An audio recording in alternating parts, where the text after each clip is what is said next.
और वहीं विधायक और सीएलपी उपनेता आफताब अहमद ने भाजपा पर निशाना साधा और कहा कि भाजपा की सरकार किसानों से अपनी क्या दुश्मनी निकाल रही है, इसका जीता जागता उदाहरण आज आप सभी के सामने है। उन्होंने कहा कि हमने जिंदगी में मंडी में अनाज का इतना बुरा हाल, इतनी गली हुई फसल कभी नहीं देखी।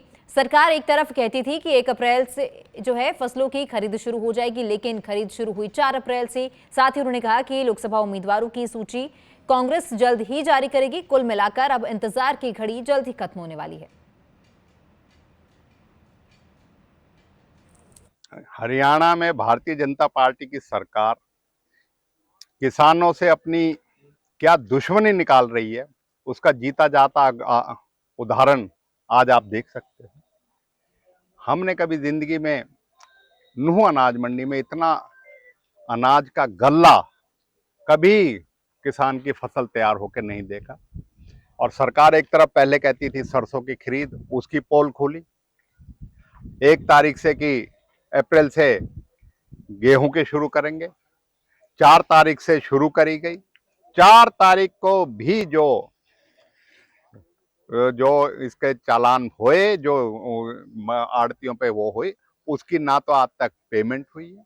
और ये लाखों टन गेहूं आज अनाज जो है किसान का खुले में पड़ा है, पूरा सूखा पड़ा है पूरा, लेकिन सिर्फ उठान ना होने की वजह से किसान जो है अपनी पेमेंट की आड़तियों से मांग कर रहा है। और जब तक ये उठान नहीं होएगा गेहूं का, जब तक ये भी पेमेंट कहां से करेंगे किसी चीज। और वहीं विधायक और सीएलपी उपनेता आफताब अहमद ने भाजपा पर निशाना साधा और कहा कि भाजपा की सरकार किसानों से अपनी क्या दुश्मनी निकाल रही है, इसका जीता जागता उदाहरण आज आप सभी के सामने है। उन्होंने कहा कि हमने जिंदगी में मंडी में अनाज का इतना बुरा हाल, इतनी गली हुई फसल कभी नहीं देखी। सरकार एक तरफ कहती थी कि 1 अप्रैल से फसलों की खरीद शुरू हो जाएगी, लेकिन खरीद शुरू हुई 4 अप्रैल से। साथ ही उन्होंने कहा कि लोकसभा उम्मीदवारों की सूची कांग्रेस जल्द ही जारी करेगी। कुल मिलाकर अब इंतजार की घड़ी जल्द ही खत्म होने वाली है। हरियाणा में भारतीय जनता पार्टी की सरकार किसानों से अपनी क्या दुश्मनी निकाल रही है, उसका जीता जाता उदाहरण आज आप देख सकते हैं।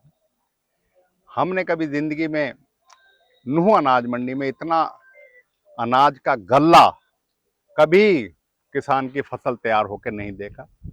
और सरकार एक तरफ पहले कहती थी सरसों की खरीद, उसकी पोल खुली 1 तारीख से कि अप्रैल से गेहूं के शुरू करेंगे, 4 तारीख से शुरू करी गई।